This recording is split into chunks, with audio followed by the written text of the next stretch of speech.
Hey everybody, David Essel here with you, and you were on the series of interviews of people I've interviewed in the past, and I want to keep this series going. We've talked about Maharishi Mahesh Yogi, of course, the founder of Transcendental Meditation, and Wayne Dyer, Deepak Chopra, the actor Jenna Elfman, and today it's about the musician, singer Meatloaf. One of the most powerful interviews, one of the most amazing interviews I ever did when I hosted my radio talk show was with Meatloaf. I mean, everyone was incredible. I had a chance to interview, and you'll be hearing more of these interviews in the future too, but so many awesome people. But a profound one was with the singer Meatloaf. And I'll give you a little background. I was in Florida in my home-based radio studio. We were in over 250 cities around the country through Westwood One. And one day my producer, I'm on headset talking to my producer during a radio break. He goes, "You're not going to believe who's staring through the window of the studio in the hallway." And I said, "Who's that?" He goes, "Meatloaf," which I flipped out over. I said, "Oh my gosh." He goes, "He must have been on one of the other radio stations promoting, his concert in town or whatever." So he said he's been standing out there for the last few minutes listening to the intercom of your show. So I said, "Invite him in." So my producer goes out and invites him in, and he comes. He goes, "All I have is like 5 minutes. I'd love to talk to you, but all I have is 5 minutes." So we're on a break, and I'm sitting here thinking, oh my gosh, I get Meatloaf on the show, and I get 5 minutes, that's all. So I'm thinking, and finally I just came up with an answer. We came back from a break, and I said, ladies and gentlemen, we have a special guest in the studio with us today. Unbelievably, he was out there listening to our show, America's Positive Radio Talk Show, which he was digging, and so then he decided to come in. Meatloaf, I just have one question. I know you got to go. But was there ever one event, one story that happened to you on tour that changed your life? And then I sat back, and this is what he told us.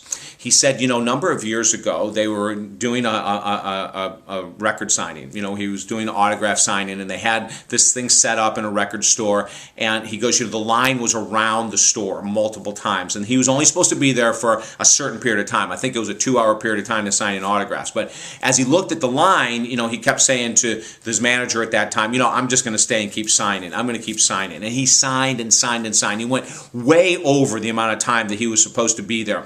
And he said he had this calling, this feeling that this is exactly what he was supposed to be doing. He wasn't supposed to be going anywhere. Even though he had a concert that night, this is where he was meant to be.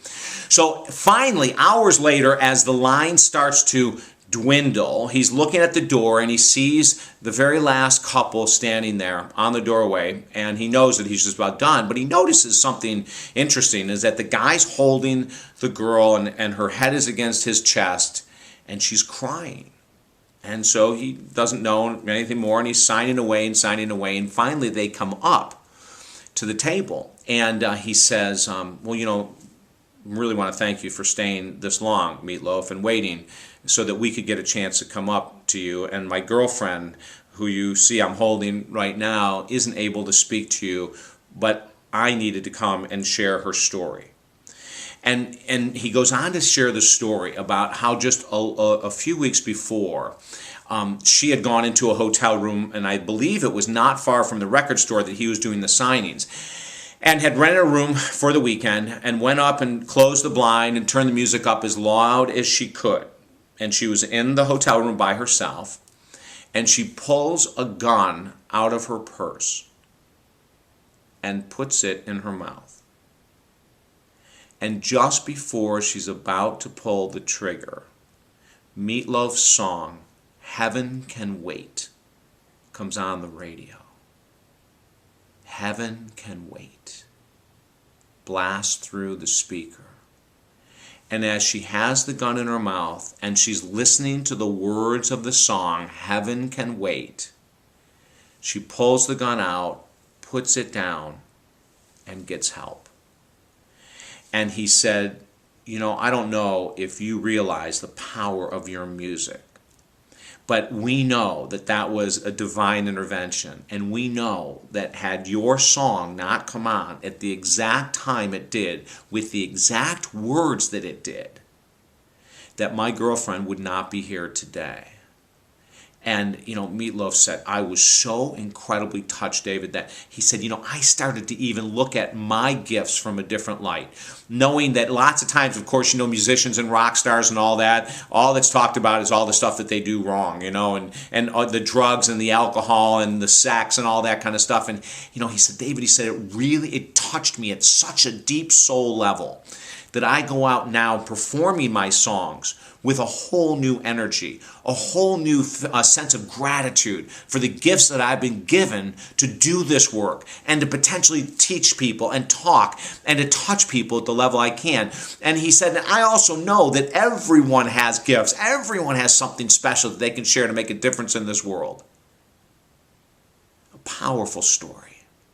And I'm going to ask you right now, what are the gifts that you've been given? And are you using them? Is it compassion? Is it laughter? Is it joy? Is it your work ethic? Is it discipline? Is it your spiritual path? Are you a great teacher? Are you a great listener? What are the special? Are you a great writer? And I ask you what your special gifts are, and then I want you to go and to use them. Put them into action. Like, I think, and this is going to be my words, not Meatloaf's, but one of the things I think from that event that happened to Meatloaf is that he saw how incredible gifted he was. That regardless of all the fame and the money and whatever it might be, is that he saw the incredible gift that God, in my opinion, God has given him as a writer. What is your gift? Or what are your gifts? And are you tapping into them? Are you using them to the nth degree? Are you going out on a daily basis and looking for ways to touch people's lives through the unique gifts that you've been given? At our website, talkdavid.com, this is something that we've been doing for the past 20 plus years, and that's helping people to tune into that energy, that gift, that incredibleness that you have in business and relationships in your personal life. And if I can help you to tap in, if I can help you to get into that flow of life, that spirit, that divinity, that incredibleness, that uniqueness that you are, I would love to help you. Go to talkdavid.com.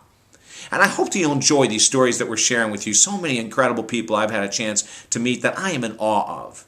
And we'll continue to carry on. TalkDavid.com. I'm David Essel. And if you want, subscribe to YouTube at our channel. And you can go ahead and have these sent directly to your inbox. Have the most incredible day. I look forward to talking to you soon. Bye-bye now.